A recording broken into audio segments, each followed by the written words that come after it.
Ladies and gentlemen, welcome back to Driven Wyld. Today we are talking about how Uber manipulates drivers and riders. So recently a subscriber ended up finding me on Instagram and slid into my DMs. TheGIGBetween, thank you so much for sending me the DM and making this video possible. I don't typically check my DMs on Instagram, but I recognized her, so I figure what's the harm? So I was watching this and it made me think of our channel. Scary thought. Hey, present, but the gig apps must be stopped. LOL, no tip, no trip is kind of small-minded, it seems. Well, first of all, I don't know how our channel is applied here, but it could just be a typo. Second, no tip, no trip. While it can be seen as small-minded, it is a major factor for most couriers on the gig platforms. Now, I don't know what is being said in this video. I haven't really watched it, but we gotta check it out. So with that said, I want to go over everything that's being said in this video, how it actually is for Uber drivers and couriers on the platform, and everything in between. So with that said, let's get started. Uber and Lyft prices are out of control. Just the other day, I needed a ride from Denver Airport.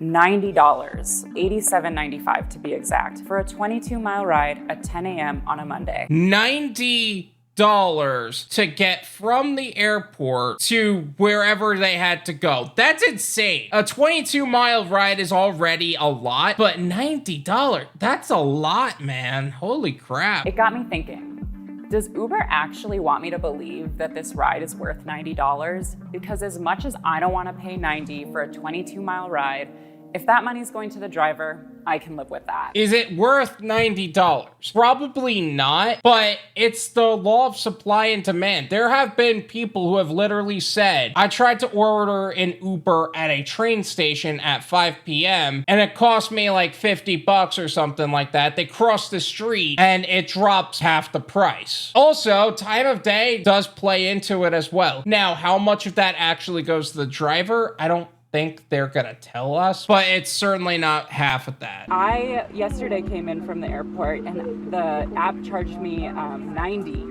Yes. $90. How much of that do you think is going to the driver? Going to the driver, like $25 the most. I sincerely doubt it's only gonna be $25. 22-mile ride, it wouldn't have been accepted at that point. Do you know how much a passenger pays for each trip? Company, they don't tell us, they try to hiding with that. It's interesting that they say that, because I was just checking my app, because I remember seeing specifically that that was actually something that I could see. And I checked the app now, they don't have that information. Why did they take away the information of what the customer is paying and how much you're receiving on the subject? Why is that information hidden? I don't understand that. So it seems the majority of my money is not going into my driver's pocket. And my driver has no knowledge of the exorbitant price I'm paying or how much of that the company is taking. And we're all just okay with that? Well, I actually ended up taking a ride to pick up my stepfather's car because he's not exactly able to pick it up himself. He's on a scooter and the shuttle just didn't support that, so I picked it up for him. I was charged $25. Uber driver got 15 of it. So it's not like it's not going to the driver at all. It's just, it's not as much as we think it's going to. The answer I got at the Denver International Airport from drivers and customers was a resounding no.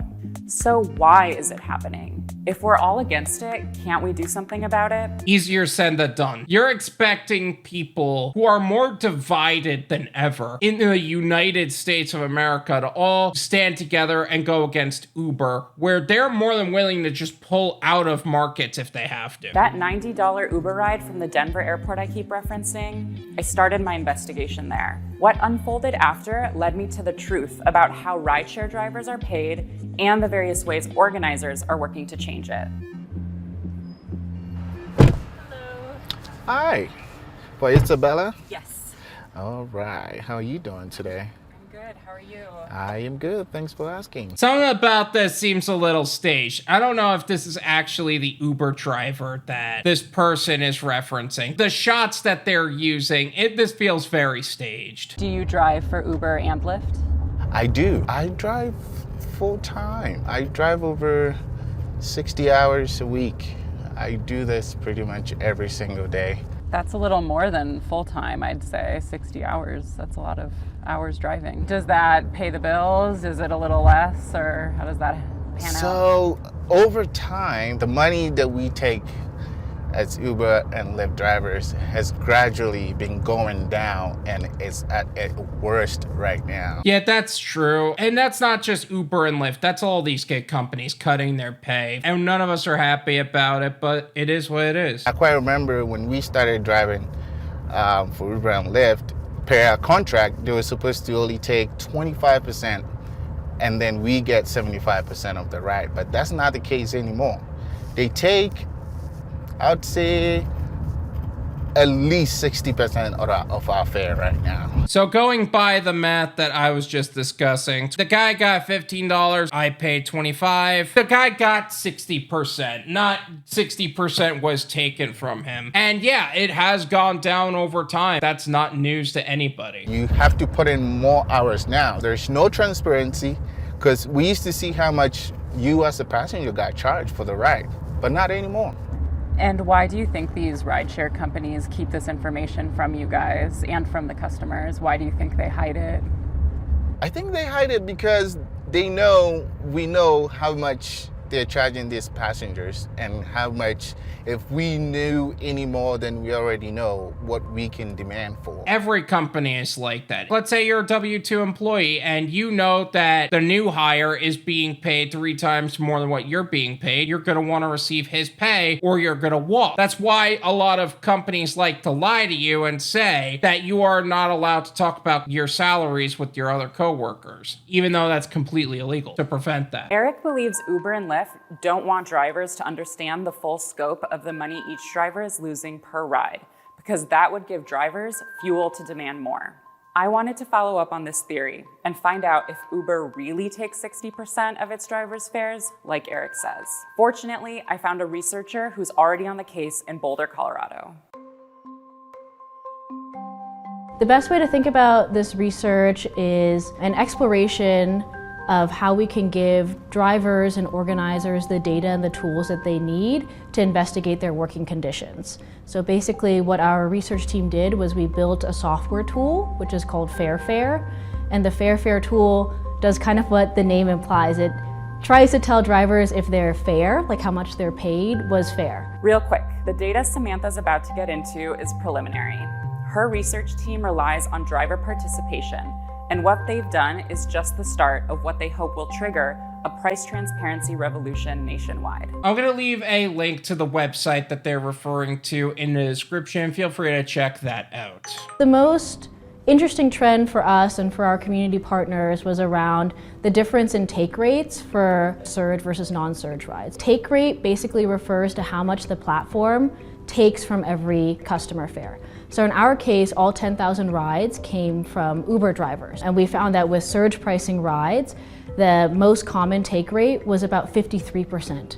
Versus I think around like 46% for non-surge pricing rides, which is a huge difference really. You see, that is exactly what I was talking about. With boosts and surge, they are saying that the prices are increasing because there's a surge there, but in reality, it's not increasing because they're actually taking more from the actual fare, and that offsets the loss of money that the surge would provide. So that's actually really interesting right there. And why do you think these apps haven't been very transparent about these ratios? In general, we think that there may be 3 possible reasons why companies don't want to be transparent. One reason may be, it's a lot of work to release data sets publicly. It takes a lot of labor, it costs a lot of money. Another reason is that, maybe companies don't actually store this information. And then a third reason, which seems to be, most common amongst organizers and definitely a very plausible reason, is that companies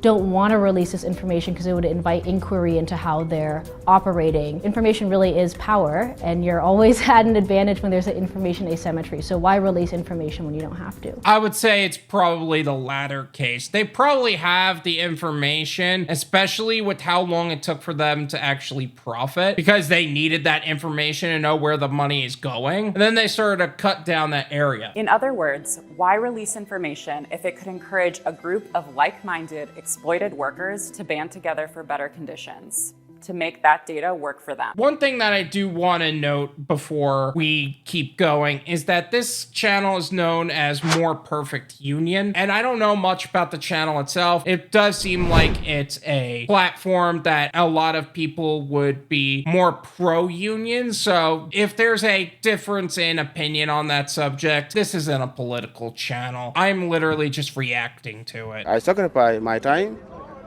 I sacrifice my vehicle, I maintain my vehicle to the standard, I drive carefully, attentive, but Uber is not appreciating me. There is no company that truly appreciates their workers, okay? Dara has been making some moves to make it a little bit better for us as drivers and couriers, but there is no company that really cares about their workers, because if they were, they'd be paying us better. It's a business. Of course, they're gonna want to make more money. They're making money. They're making money because what they told us, 27% they're taking, but they're taking more than that. More than that. They are not taking 27%. I refuse under any and all circumstances to believe that they're taking only 27%. That's a load of nonsense. Either lower the cost that ends up on drivers or tell the truth about how much you're actually charging. Come on. Do you think passengers know how much money is going to the driver for real? Most of them, they don't know. Most of them, they don't know. Not unless you ask. Like, I literally had to ask the guy for the information. The ride I was talking about. Somebody may punch you in the face sometime because if they're mad about the charges. I don't know if violence is actually going to take place towards the driver because of how much you didn't receive in money, but either way. We as drivers have had enough. Uber and Lyft play a very essential role in our communities nationwide. They're celebrating all these record-breaking numbers, but then they're not actually compensating the drivers who are putting in the work to make this possible. I don't want to say that they are staging this whole thing, but it feels that way. It feels like I am watching a bunch of drivers who are taking really good shots from really good angles that would not be possible normally. Take those shots and saying things for the sake of more pay. Is the information inaccurate? No. But the way they're presenting it looks pretty and feels staged, which I think would be an argument that Uber would take. Rideshare drivers want honesty. They want apps like Uber and Lyft to show drivers what each rider is paying and exactly how much of that payment drivers will pocket. Every worker for every company in every industry wants honesty and transparency. This is not new information. In Colorado, legislators like Stephanie Veho, a gig worker themselves, are working on just that. Right now, we just want to deal with the companies being obligated to tell all the relevant truth. And so what we focused on primarily was disclosures, mandatory disclosures. So you have to show a breakdown, like what is the customer paying, what's going to the driver, what's going to the company. I would like to see that come back to Uber and actually on every platform. I would love to see that. That would be such an important detail, at least to me. I would like to see us dig deeper and have a better understanding of what does it take for this industry to continue to exist without hurting people. The only issue that I would see with that is if we start to lean too much into the employee aspect and they just reclassify workers as employees. Like, that would be an issue for me as a courier and a driver. At the same time, it looks like Colorado, similar to that of Washington, is actually taking steps to help gig workers stay gig workers and still have those laws in place to help drivers. And I think that's a very big deal across the board. Instead of the UN's proposition to just reclassify gig workers and just overall ruin the gig economy as a whole. Veho is leading a push in the Colorado State House to mandate that gig companies share take rates and other pricing data with the workers. Passing legislation like Veho's is key to empowering rideshare drivers and leveling the balance of power between corporations and workers. The model that we are playing on in the gig economy is that of an independent contractor, that you work for yourself and not for the companies. The right to say no is what makes you an independent contractor. If you can't actually say no, then you're hired and you should be paid like it.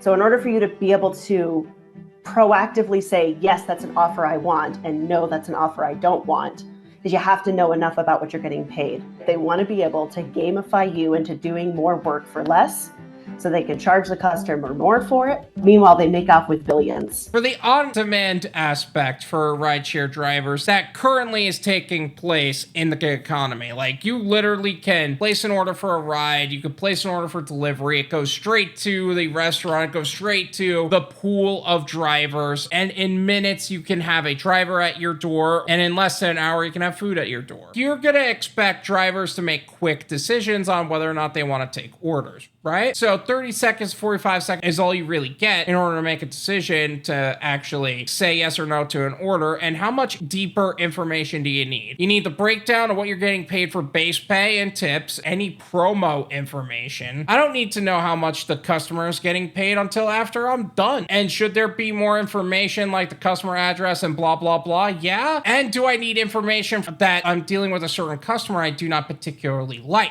That's another issue, because those kind of repeat customers are dangerous. So yes, Uber and Lyft prices are out of control. As riders, we all know it, we all feel it. And through conversations like the ones I've had this week, it's clear to me that drivers feel it as well. They feel the decreasing pay, the increasing hours, and the hostility from frustrated riders. Yeah, there's a lot of people that like to take their frustration out on the drivers for how they feel about the company. And that goes for even the comment sections of a lot of these gig tubers platforms. Like the amount of people that go, "Get a real job. Why should I tip you? I don't think I should tip you. You didn't do anything to earn that. You drivers are really doing too much. These platforms are just so expensive. I would never deal with them." Meanwhile, their frustrations with the overall company, and they're still taking it out on us, and they're saying that we're taking it out on them. Meanwhile, we're just saying no when we don't want an order. Talk about gaslighting at its finest. And then they'll sea lion in the comment section saying that they don't understand why we should receive a tip or something like that. And honestly, I just don't have time for people like that anymore. But only through conversations with riders are they able to discover why they are feeling all these factors. Rideshare apps like Uber and Lyft are dedicated to their bottom line. And if that means hiding just how much money they're taking from its drivers to avoid widespread backlash, or God forbid a strike, then that's what they'll do. Strikes aren't gonna work in the gig economy. We all have completely different goals and we all have different views, and there's not enough unity on the subject to actually fulfill the needs of a strike. The WGA and SAG-AFTRA struck for over 100 days each. And then some drivers will make some noise on Reddit about doing this for one day. Are you kidding me? That is not how it's gonna get done. And the best way to make more money and to get paid the way you deserve is to have multiple avenues of income, so that way you're never too dependent on one app anyway, so that way you're not so emotional when things like this come up. And they'll continue doing it until more studies take place, more drivers get motivated to fight for their rights, and more customers and legislatures speak out nationwide. The critical thing to recognize about gig drivers is that we are kind of the first line in this problem, but we won't be the last. I think if these companies can find out and establish for themselves that there's no regulatory model that can hold them accountable, there's no one who can force them to tell the truth, they can do anything they want, they own the joint, they will spread this model to other sectors of the workforce. It is coming for your job if you don't snap out of it and pay attention. Yeah, but here's the thing. This isn't just a gig economy issue. There are also ways for employees to fight back against manipulative employers. And there are literal departments, aka HR departments, that are dedicated to find the people that are talking too much about the problems that are taking place within the company, that they will do anything and everything in their power to find a way to wrongfully fire you or wrongfully deactivate you. And you wouldn't be able to fight back anyway, because you wouldn't know it was happening until it was too late. And they'll spread false rumors and tell false truths like, "You shouldn't be talking about your salary to other workers. We can fire you for any reason or no reason if we want to. This is an at-will state, so we could do whatever we want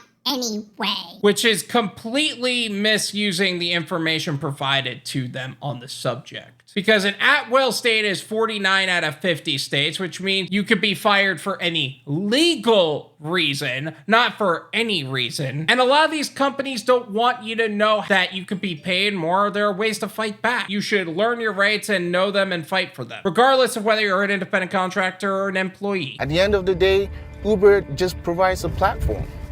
We put in the hours. We do our maintenance on the cars. We pay for insurance. We do basically everything for ourselves. We need them to be accountable for, their actions. This is my opinion. It's worth what you pay for it. None of you pay me.